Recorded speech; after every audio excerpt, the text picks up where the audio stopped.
tinig, kahit na wala man lang salamat na naririnig. Pero bakit ba ang dami na mababa ang tingin sa amin, habang kayo'y tulog nananatili na gising? Ang mga gwardiya na tila bayani ng Pinas, kahit mapagod mamanid, basta ba kayo'y ligtas, ito kabe nakatayo kahit na anong edad, para lang masigurado ang inyong seguridad.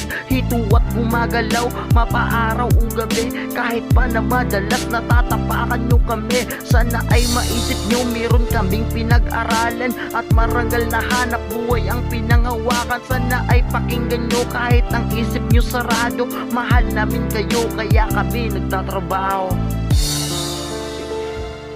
Shoutout na pala ako sa mga personnel sa Cebuana.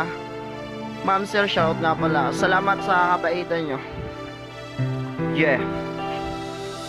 Salamat sa hanap buhay ko na to, ni Mrs. Security ang siyang